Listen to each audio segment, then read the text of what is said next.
Today we're going to talk briefly about heuristics and data points as it relates to intercultural communication and the issues that come up from that, and a bit about relying on our bias too much. So stay tuned.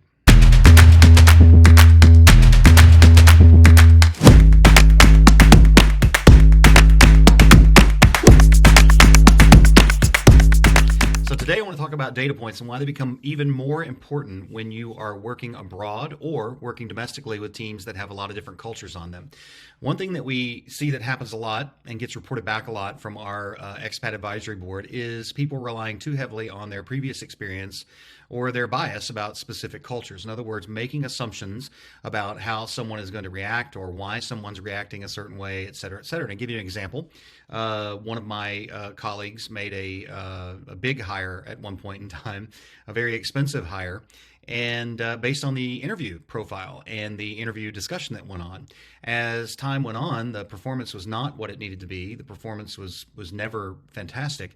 And it became obvious that the person had a very good grasp of the English language and could speak well, but did not have the necessary skill sets. And as this manager was working overseas, he really enjoyed the conversation where the flow back and forth went very rapidly. And so he missed a lot of the parts that were there. So it becomes really important to use benchmarking, data, and even some heuristics to understand what a person is capable of, what they are trying to communicate to you, and what you are not or perhaps having trouble communicating back to them.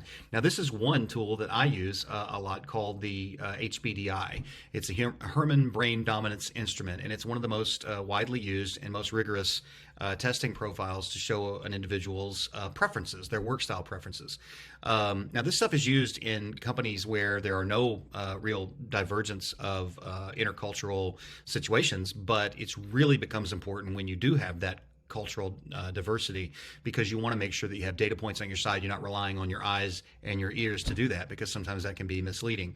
HBDI gives an individual's preferences of how they like to work. We won't go too deep into this, but logic-based work, getting things done in this green area. The people portion here is the red area, and more strategic long-term thinking is the yellow. So when you take a look at an individual's scores on the various parts of this, you see that an individual may have a very high score in the yellow part, which is long-term thinking, strategic thinking, and also some pretty high scores here in the red part, which is taking into consideration people, the people factor, and being really involved in taking a look at how people react to a certain situation.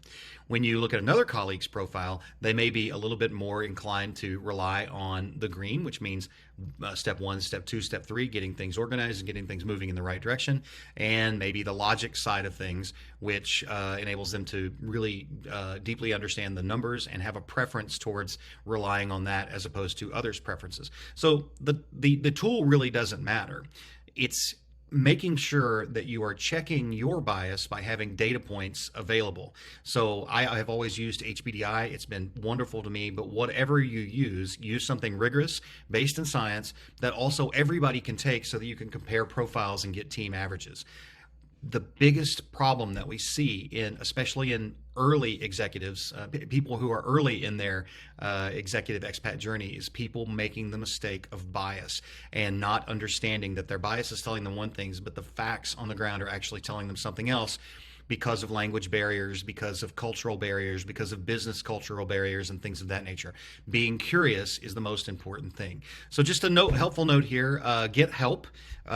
Reach out to people who have done this before and who also understand the places where it can all go awry, and spend some time and effort and some resource into getting good benchmarks behind you. And if we can ever do anything to help, contact us at Cranberry. We are here to help expat leaders and their teams get ahead and be successful faster, so you can come home a hero. So thanks a lot.